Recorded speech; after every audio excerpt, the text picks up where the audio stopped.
सबसे पहले आपको उत्तर प्रदेश की राजनीति में आज पूछे जा रहे सबसे बड़े सियासी सवाल पर खबरदार करते हैं। राजनीति में कहा जाता है कि जहां जवाब सीधे नहीं मिलते, वहां पर बहुत कुछ पलटने की गुंजाइश बची रहती है। कहा यह भी जाता है कि सियासत में सब कुछ साफ मत बोलो ताकि चर्चा चलती रहे। ये दोनों बातें आज 23 महीने बाद जेल से बाहर निकले समाजवादी पार्टी के बड़े नेता आजम खान पर फिट बैठती हैं। जिनसे पूछा गया कि क्या आप समाजवादी पार्टी छोड़कर बीएसपी में जा सकते हैं, जिस सवाल के जवाब में सीधे नहीं बोलकर खारिज किया जा सकता था, वहां आजम खान ने 3 बार 3 अलग-अलग बात कहकर जेल से निकलते ही नई सियासी सुगबुगाहट को ताकत दे दी है। आप मेरे साथ धोखा मत करना, मेरे पास बहुत वक्त है भी नहीं। मत करना धोखा मेरे साथ। और जान लो अच्छी तरह जान लो, भेड़िया तुम्हारे दरवाजे पे खड़ा है। अगर वो तुम्हारे घर के अंदर दाखिल हो गया, अपनी आबरूओं की हिफाजत नहीं कर सकते। जेल जाने से पहले जिस अंदाज में आजम खान जनता से वोट मांगते रहे, 23 महीने बाद जब जेल से बाहर निकले, ना आजम खान बदले, ना आजम खान का अंदाज। पत्ता पत्ता बूटा बूटा हाल हमारा जाने है। तो क्या यही वो पहली लाइन है जो जेल से जमानत पर निकले आजम खान को पुराने अंदाज में दिखाती है? वही काली सदरी, वही काला चश्मा, वही अंदाज बयां, वही आजम खान। और कहती है कि मीर तकी मीर के शेर की पहली लाइन बोलकर क्या अपनी लेंथ सियासत की आजम खान ने जाहिर कर दी। आजम खान से सवाल हुआ, क्या कुछ महसूस किया? आजम खान ने जवाब दिया, पत्ता पत्ता बूटा बूटा हाल हमारा जाने। इसी शेर की अगली लाइन जो आजम खान ने नहीं बोली, वो है, जाने न जाने गुल ही न जाने, बाग तो सारा जाने। तो क्या जेल से बेल पर 23 महीने बाद निकले आजम खान को लगता है कि उनके दर्द को जहां सब समझते हैं, वहीं उनके अपने उनके दर्द को भूल गए? आप जब लोग मिलने आते थे तो हम कहते थे कि जिंदा आएंगे तो गाजी होंगे और जनाजा जाएगा तो शहीद कहलाएंगे। बेशक आ गए हैं तुम्हारे बीच। 2022 में जेल से बाहर निकले आजम खान ने कहा था कि जिंदा आएंगे तो गाजी कहलाएंगे, जनाजा आएगा तो शहीद कहलाएंगे। 23 महीने बाद अब जब तमाम मामलों में जमानत मिली, तो जेल की सलाखों से बाहर निकले आजम खान सब एक ही सवाल का जवाब चाहते हैं। क्या आजम खान समाजवादी पार्टी से अलग हो सकते हैं? क्या आजम खान मायावती के साथ आगे अपनी सियासत बढ़ा सकते हैं? क्या आजम खान की समाजवादी पार्टी अध्यक्ष अखिलेश यादव से कोई नाराजगी है? आखिर मुझे किस बात की सजा मिली है? किस गुनाह की सजा मिली है? तुमसे मोहब्बत की सजा, तुम्हारी चाहत की सजा, तुम्हें अपना कहने की सजा, तुम्हारे लिए भूखे रहने की सजा, तुम्हारे लिए कभी ना हंसने की सजा। जनता के बीच रूधे गले से अपने भावों को सामने लाते रहे आजम खान को लेकर इस वक्त सबसे बड़ी सियासी चर्चा चल रही है। चर्चा की वजह भी है क्योंकि आजम खान खुलकर बीएसपी में जाने की अटकल पर जवाब नहीं देते हैं। तो खबर यही कि अखिलेश यादव जिस अंदाज में आजम खान के एसपी छोड़ बीएसपी जाने की अटकलों को सीधे खारिज करते हैं, उसी तरह आजम खान का जवाब सीधे मना करने वाला नहीं आता है। इसका एक एक करके आपको वीडियो सबूत पहले दिखाएंगे। जैसे अखिलेश यादव आजम खान की रिहाई के दिन इस बात पर जोर देकर कहते हैं कि बीजेपी के खिलाफ समाजवादी पार्टी के साथ सबसे बड़ी भूमिका आजम खान की बहुत पहले से रही है। आदरणीय आजम खान साहब समाजवादी पार्टी और समाजवादी पार्टी के संस्थापक नेताजी और हम लोगों के साथ और भारतीय जनता पार्टी का मुकाबला करने पर आज से नहीं, न जाने कब से सबसे बड़ी भूमिका उनकी और समाजवादियों की रही है। और आज तो इतना खुशी का ये भी समय है कि जब आज मैं इन लोगों से मिल रहा हूँ जहां एक पुरानी जगह पहुंचे वहीं पर उन्हें भी आज ही न्याय मिला है। लेकिन सीतापुर की जेल से निकलकर जब आजम खान अपने बेटे और समर्थकों के साथ काफिला लेकर रामपुर की ओर चलते हैं तो रामपुर की राह पर जाते आजम खान से आज तक संवाददाता आशीष श्रीवास्तव सीधा सवाल करते हैं। इस सवाल के जवाब को आप ध्यान से सुनिएगा। अपने शुभचिंतकों का शुक्रिया अदा करूंगा। आप बीएसपी को कहा जा रहा है ज्वाइन करेंगे समाजवादी पार्टी से निकलकर। अभी तो इलाज कराऊंगा, उसके बाद सोचूंगा। अखिलेश जी कह रहे हैं कि हम सारे मुकदमे वापस ले लेंगे जब आजम खान अपनी सरकार आएगी। जब ये कह रहे हैं, आज उन्होंने कहा है अभी जनपद में लखनऊ में कि हम सारे मुकदमे वापस ले लेंगे जब सरकार हमारी आएगी। अब उन्होंने कहा है तो ठीक ही कहा होगा। झूठे मुकदमे लगाए गए हैं आपके ऊपर, ये भी उन्होंने कहा है। ये तो सब जानते हैं, लगाने वाले भी जानते हैं। आजम खान से जब सीधा सीधा पूछा गया कि कहा जा रहा है आप बीएसपी को ज्वाइन करेंगे समाजवादी पार्टी से निकलकर, आजम खान का जवाब आया कि अभी तो इलाज कराऊंगा, उसके बाद सोचूंगा। यानी आजम खान में बीएसपी में जाने की चर्चा को सीधे खारिज नहीं किया। जो आजम खान चाहते तो कर सकते थे। यहाँ तक कि जब अखिलेश यादव कहते हैं कि उनकी सत्ता 2027 में आएगी तो वो आजम खान पर लगे सारे केस वापस करा देंगे। उनके सभी मुकदमे खत्म होंगे और समाजवादी सरकार बनने पर जिस तरीके से मुख्यमंत्री जी ने अपने मुकदमे वापस लिए हैं, उन्होंने न केवल अपने मुकदमे वापस लिए हैं बल्कि डिप्टी सीएम के भी मुकदमे वापस लिए हैं, तमाम भाजपाई नेताओं के मुकदमे वापस लिए हैं। समाजवादी सरकार बनने पर जितने भी झूठे मुकदमे लगे हैं आदरणीय मोहम्मद आजम खान साहब पर, वो सब वापस लेने का काम सरकार में होगा। लेकिन अखिलेश यादव के इस बयान पर भी बहुत ही ठंडी प्रतिक्रिया आजम खान की तरफ से आती है। तो क्या ये कोई संकेत है? अखिलेश जी कह रहे हैं कि हम सारे मुकदमे वापस ले लेंगे जब आजम खान अपनी सरकार आएगी। जब ये कह रहे हैं, आज उन्होंने कहा है अभी जनपद में लखनऊ में कि हम सारे मुकदमे वापस ले लेंगे जब सरकार हमारी आएगी। अब उन्होंने कहा है तो ठीक ही कहा होगा।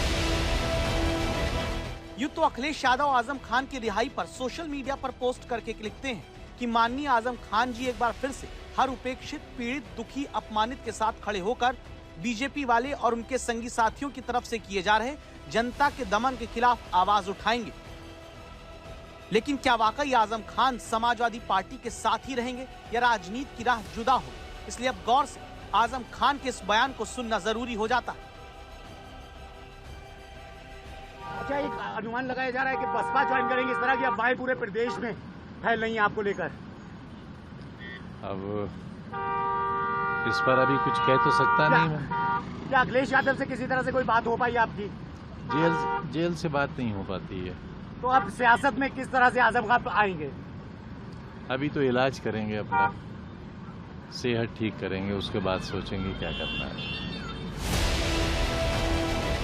आजम खान को बातें घुमा फिरा के कहने की आदत नहीं रही, सीधी बात कहने के पुराने सियासतदान हैं आजम खान। लेकिन अब तीसरा बयान सुनिए और आप खुद फैसला करिए कि आजम खान के दिल और दिमाग में अब 23 महीने बाद जेल से निकलने पर चल क्या रहा है। अभी भी बहुत सारी स्पेकुलेशन चल रहे थे कि बीएसपी ज्वाइन करने के बाद तमाम स्पेकुलेशन चल रहे थे, इस पर क्या कहना चाहेंगे? देखिए, ये तो वही लोग बताएंगे जो एक्सपेक्टेशन, वो क्या कहा आपने, जो लोग अनुमान लगा रहे हैं वही लोग बता पाएंगे। मैं तो सर, अभी अखिलेश यादव ने भी कहा है, क्योंकि जेल में किसी से मुलाकात नहीं होती थी, फोन करने की भी मुझे इजाजत नहीं थी, कोई राब्ता हो ही नहीं पाता था किसी से। तो 2 साल ये और 3 साल पहले 5 साल तो मैं बिल्कुल आउट ऑफ टच रहा, जानता ही नहीं बाहर की दुनिया है क्या। आजम खान 3 बार एक ही तरह के सवाल पर एक बार भी समाजवादी पार्टी को छोड़ने को लेकर सीधी मनाही नहीं करते, बल्कि आजम खान इस बात पर जोर देकर कहने लगते हैं कि जेल में किसी से मुलाकात नहीं होती थी, फोन की इजाजत नहीं थी। आजम खान कहते हैं कि 2 साल ये और 3 साल आउट ऑफ टच रहा, जानता ही नहीं कि बाहर की दुनिया क्या है। तो क्या ये बयान असल में समाजवादी पार्टी से आजम खान के संबंधों पर सवाल की गवाही है? क्या आजम खान ये कहना चाहते हैं कि जब वो जेल में रहे तो उनका उनकी ही पार्टी के बड़े नेताओं से संपर्क ही नहीं रहा?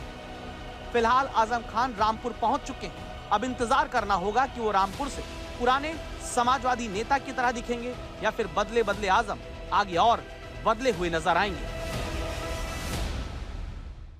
1 साल 11 महीने और 4 दिन से सीतापुर की जेल में आजम खान बंद रहे। लेकिन क्या आजम आज रिहा होने पर जो बातें कह रहे हैं वो इस बात का संकेत है कि समाजवादी पार्टी से जितनी उम्मीद उन्हें जेल में रहने के दौरान साथ मिलने की थी उतनी नहीं मिली। आजम खान पर कुल 104 केस दर्ज हैं, जिनमें अकेले रामपुर में 93 केस दर्ज हुए। 12 मुकदमों में फैसला आ चुका है, जिनमें से कुछ में सजा हुई, कुछ में बरी हुए, लेकिन अभी लगभग सभी मामलों में आजम खान को जमानत मिली है। और सवाल है कि 77 साल के आजम खान पर क्या दूसरे विरोधी दल की नजर है?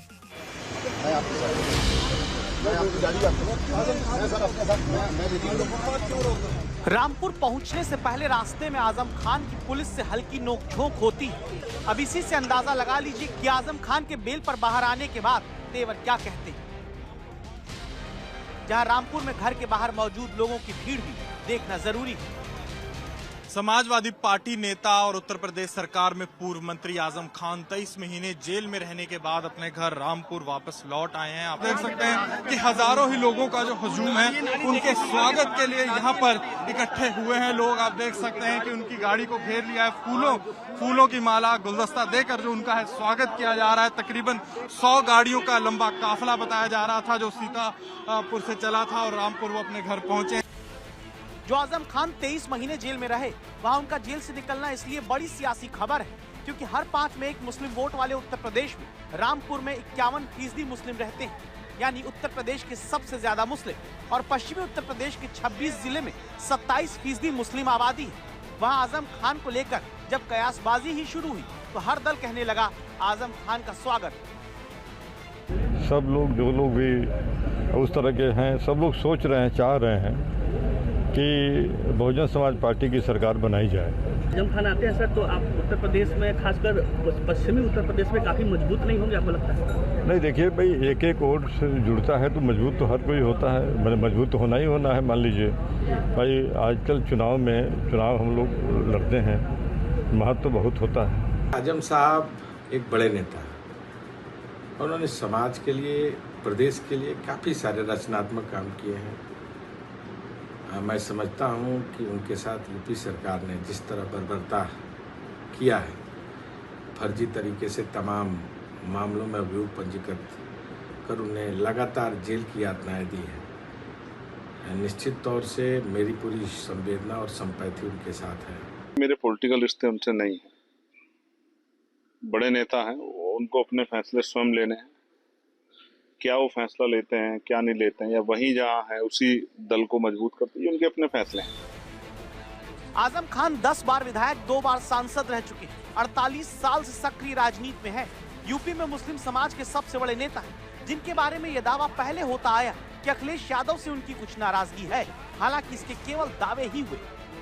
ऐसी कोई बात नहीं है। माननीय अखिलेश यादव जी पूरी तरह से उनकी मदद करते रहे हैं।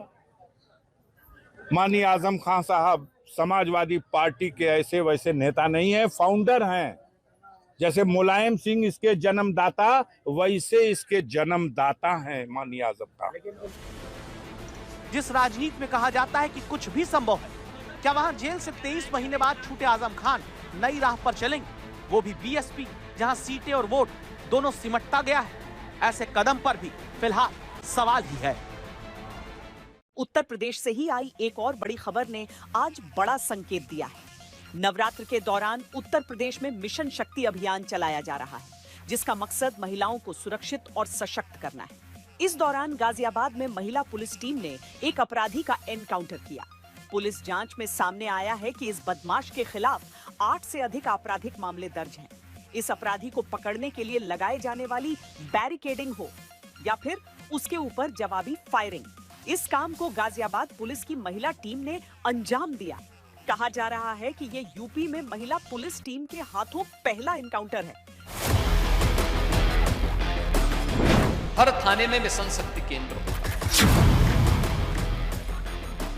हर थाने में एक महिला हेल्पलाइन, जिसके माध्यम से महिलाओं से जुड़े हुए किसी भी प्रकार के उनकी समस्या के समाधान का एक केंद्र वहां पर होगा। इसमें एक महिला बीट पुलिस अधिकारी हम हमेशा मौजूद रहकर के उन्हें सहायता प्रदान करने में अपना योगदान दिया।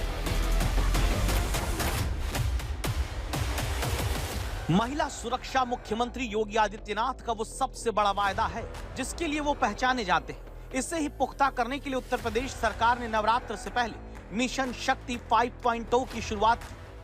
शारदीय नवरात्रि जगत जननी मां भगवती के अनुष्ठान की तिथि है। इस दौरान हम लोगों को स्वाभाविक रूप से देवी के मंदिरों में भीड़ भाड़ होगी, सुरक्षा की व्यवस्था के साथ जुड़ना होगा, महिला सुरक्षा को पुख्ता करना होगा। जवाबदेही के साथ वहां पर अगर कोई व्यक्ति सुरक्षा में सेंध लगाने की नियत से आया है तो वहां पर सख्ती से उसको निपटने की तैयारी भी होनी चाहिए। मिशन शक्ति का सबसे बड़ा मकसद महिलाओं को सशक्त करना है, उनकी भागीदारी आगे बढ़ाना है ताकि अपराधी खौफ में रहे। हाँ, चोरी मैम चोरी।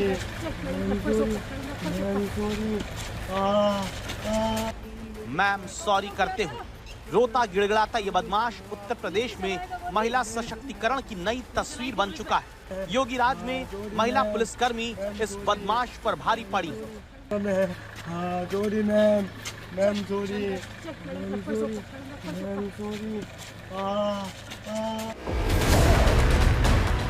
गाजियाबाद में सोमवार देर रात एक मुठभेड़ होती और ये मुठभेड़ साबित कर देती है कि योगी सरकार में महिला सशक्तिकरण केवल नारों तक सीमित नहीं बल्कि मैदान में भी महिला पुलिसकर्मी अपनी बहादुरी से बदमाशों के हौसले चकनाचूर कर रही हैं। मेरठ तिराहे के सामने से एक व्यक्ति स्कूटी सवार आता दिखाई दिया।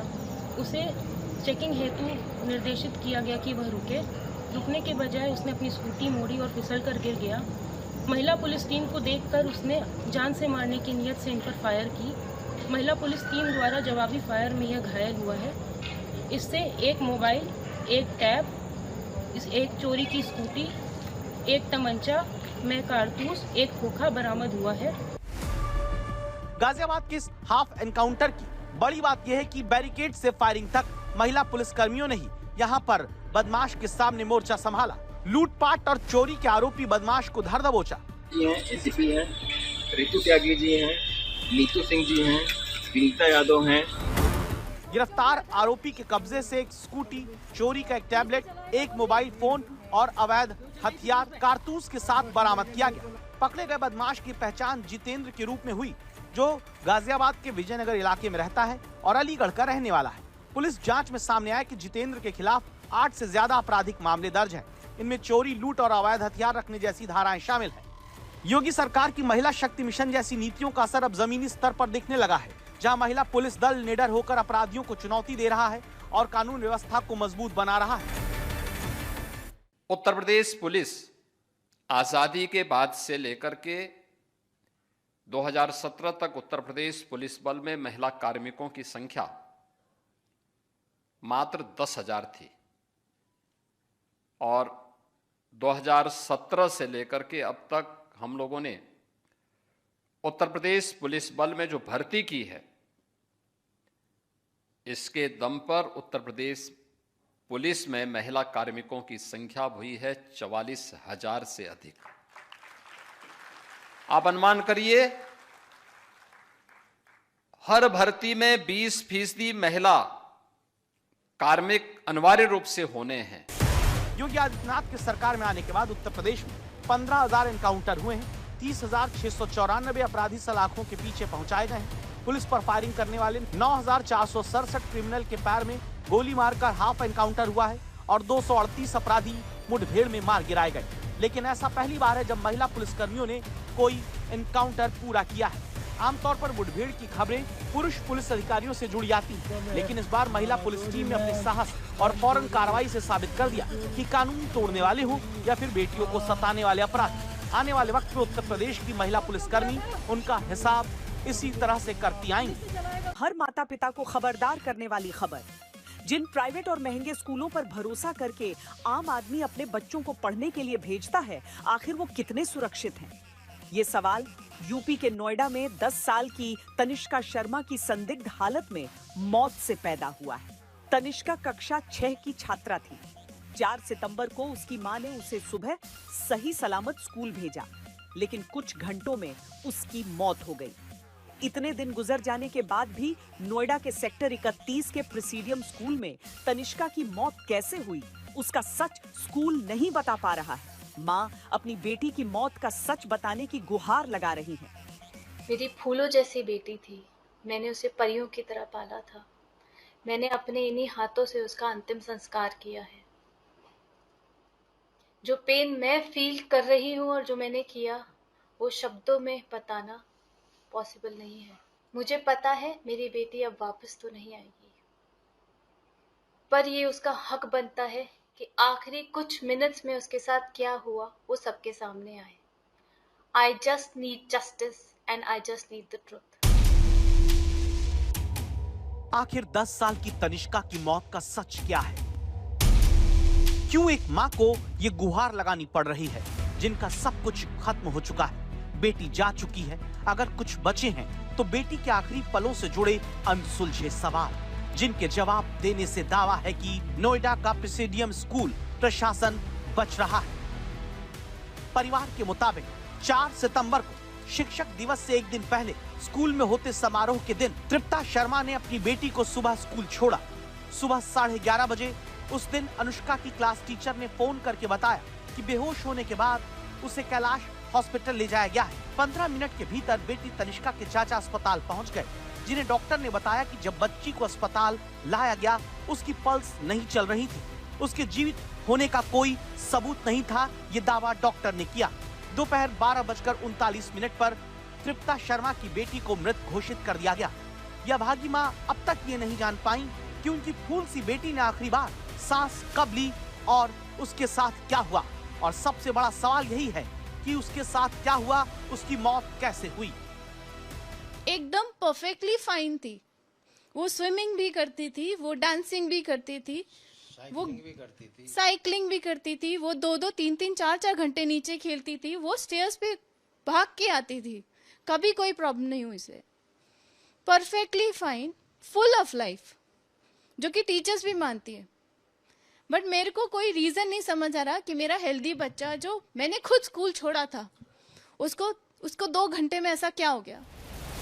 नोएडा के सेक्टर 31 का ये प्रेसिडियम स्कूल है, जहां शिक्षक दिवस के समारोह के दिन तनिष्का को उसकी मां ने सही सलामत स्कूल भेजा, लेकिन स्कूल के मुताबिक उनकी बेटी की अचानक तबीयत स्कूल के भीतर बिगड़ने से मृत्यु हो गई।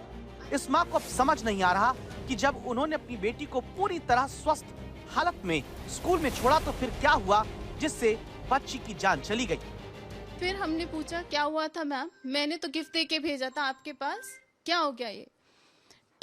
टीचर्स बोलती है कि वो स्टेयर्स पे चढ़ रही थी, दीदी के साथ ऊपर जा रही थी, वो बेहोश हो गई। बाद में पता लगता है कि मैम वो टीचर्स को विश करने जा रही थी, शी फेंटेड, और हम तो मैम तुरंत ले गए उसको, हमने बिल्कुल डिले नहीं किया ma'am. I said okay. Then मुझे पेरेंट्स से डिफरेंट वर्जन्स सुनने को मिल रहे थे। और दुर्भाग्य देखिए, जिस स्कूल पर तनिष्का समेत सभी पढ़ने वाले छात्र और छात्राओं की सुरक्षा की जिम्मेदारी है, वो 20 दिन बाद भी इस मां के सवालों के जवाब देने की स्थिति में नहीं।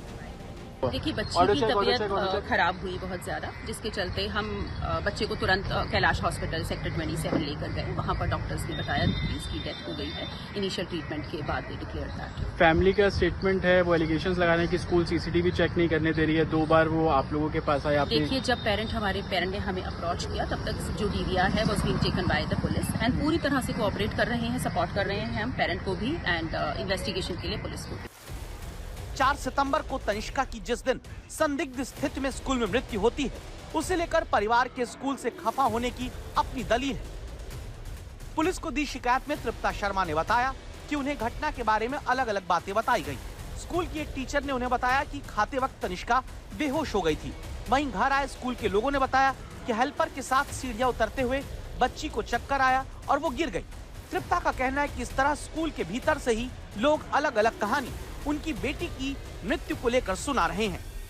पेरेंट्स ने बताया कि बच्चों ने कहा कि हम हाइड एंड सीक खेल रहे थे। 4 बच्चे थे, उसमें से एक बच्चा फर्स्ट फ्लोर पे था जो डेन दे रहा था, 2 बच्चे नीचे भागे, मेरी बेटी ऊपर भागी है। ये सब खाना खाने के बाद है और खाना इन्होंने करीब 10 के आसपास ये कैंटीन चले गए। तो मैक्सिमम जो मुझे लगता है, जिसके लिए मैं सीसीटीवी रिकॉर्डिंग मांग रही हूँ, 10:30 की बात है। मेरी बच्ची ऊपर गई है, किसी के चिल्लाने की आवाज आई है बहुत तेज। तो जो सबसे नीचे बच्चे थे वो भाग के गए कि क्या हुआ। उन्होंने देखा कि मेरी बेटी लेटी हुई है और उसको पीटी टीचर सीधा कर रही है। गोरखपुर से सांसद रवि किशन भोजपुरी सिनेमा के अमिताभ बच्चन कहे जाते हैं, जिनकी डायलॉग डिलीवरी पर उनके प्रशंसक वाह वाह करते रहते हैं। लेकिन जीएसटी पर उन्होंने जो बयान दिया है, उससे लगता है कि उन्हें किसी ने गलत डायलॉग थमा दिया और बेचारे रवि किशन बोलते चले गए। जीएसटी छूट का ऐसा गणित बताया कि लोग चकरा गए हैं। जहाँ 3000 का जैकेट था वो 1600 रुपए में हो गया। साड़ी हो, लहंगा हो, चुनरी हो या त्योहार की सारी वस्तुएं हो, शैम्पू हो, टेलीविजन हो, फ्रिज हो, वॉशिंग मशीन हो, सब पर 50% से ज्यादा असर आ गया। जीएसटी की दरें कम होने के बाद इतने कम दाम पर तो ऑनलाइन कंपनियां भी सामान नहीं दे पा रही। लेकिन गोरखपुर से बीजेपी सांसद रवि किशन कहते हैं कि सारे भारत में ऐसा ही हो रहा है। जहाँ 3000 का जैकेट था वो 1600 रुपए में हो गया। साड़ी हो, लहंगा हो, चुनरी हो या त्योहार की सारी वस्तुएं हो, शैम्पू हो, टेलीविजन हो, फ्रिज हो, वॉशिंग मशीन हो, सब पर 50% से ज्यादा असर आ गया। इतना बढ़िया सौगात, इतनी अद्भुत सौगात मोदी जी ने त्योहारों पे 140 करोड़ की, वो कोई जो वोट नहीं देता है उसको भी ये सौगात है। डायरेक्ट 50%। रुपए का माल आपको 40 पैसे में, 45 पैसे में, 100 रुपए की चीज 45 रुपए में, 1000 की चीज आपको 450 पौने 500 रुपए में, 5000 की चीज आपको 2650 रुपए में। अब आपके हक के रोजगार पर खबरदार करने वाली मुहिम की बात करते हैं। कल हमने आपको दिखाया था कि किस तरह से उत्तराखंड में हुई भर्ती परीक्षा में 35 मिनट के भीतर पेपर लीक का आरोप लगा। बेरोजगार युवाओं के संगठन ने लगातार प्रदर्शन किया, जहां अब पुलिस का दावा है कि उसने पेपर लीक से जुड़े एक आरोपी खालिद को गिरफ्तार कर लिया है। लेकिन सवाल है कि क्या भर्ती परीक्षा रद्द की जाएगी?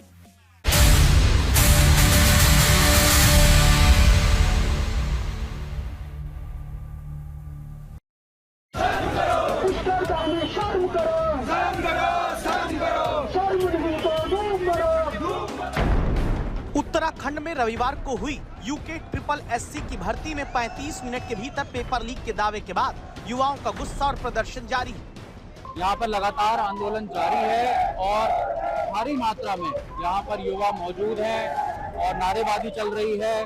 सीबीआई जांच की मांग कर रहे हैं और लगातार जो युवा हैं वो मांग कर रहे हैं कि सीबीआई जांच हो और भर्ती इसको एग्जाम को रद्द किया जाए और इसमें पारदर्शिता लाई जाए। इस बीच देहरादून और हरिद्वार पुलिस ने इस पेपर लीक के मुख्य आरोपी कहे जा रहे खालिद मलिक को गिरफ्तार कर लिया है। देखिए, मैं कह रहा हूँ अभी विवेचना अग्रिम स्तर पे है, इस पर मेरे स्तर पे कोई भी चीज बताया जाना ठीक नहीं है। एसएसपी देहरादून स्वयं इसको देख रहे हैं और विवेचना एसआईटी के माध्यम से देहरादून में की जा रही है। इसलिए जो भी आगे की जो विवेचना में प्रगति होगी उन्हीं के स्तर से बताया। सवाल है कि 35 मिनट के भीतर पेपर लीक कराने में खालिद अकेला है या केवल मोहरा है, क्योंकि प्रदर्शनकारी आरोप लगाते हैं कि जिस भर्ती परीक्षा वाले स्कूल से पेपर लीक हुआ वो बीजेपी नेता से जुड़ा है। कि जिस सेंटर से ये पेपर आउट हुआ है, जहां पर 3 पन्ने बाहर आए हैं, वो सेंटर भी भाजपा नेता का ही है। अगर आप देखेंगे उस सेंटर में भाजपा का नेता है और वो वहां का प्रिंसिपल भी है, वो भाजपा का नेता। यहाँ तक कि आप देखेंगे तो पूर्व में भी जो चीजें हुई हैं वो भी भाजपा के नेताओं के से जुड़े हुए तारी हुए हैं और यहाँ पर भी वो सारी चीजें उस सेंटर में हुई हैं जहाँ पर भाजपा का जो नेता है वो उसका प्रिंसिपल है, वो उस स्कूल का मालिक है। तो अपने आप में संदेह के घेरे में साफ तौर पर आता है। रविवार को उत्तराखंड में 450 पदों के लिए स्नातक भर्ती का पेपर शुरू होते ही केवल आधे घंटे में पेपर व्हाट्सएप पर घूमने लगा, जहां इस भर्ती के लिए करीब 1,60,000 बेरोजगार युवा बैठे थे। यानी एक पद के लिए 355 बेरोजगार किस्मत आजमाते हैं। वहां पेपर लीक के आरोप लगे तो शर्म आनी चाहिए। अब जिस असिस्टेंट प्रोफेसर सुमन ने दावा किया कि वो खुद सामने आकर खालिद का सच बता रही हैं और जिन बॉबी पवार ने पेपर लीक के दावों को दावा है कि उजागर किया, वो पूछते हैं कि क्या पुलिस दबाने में जुटी है।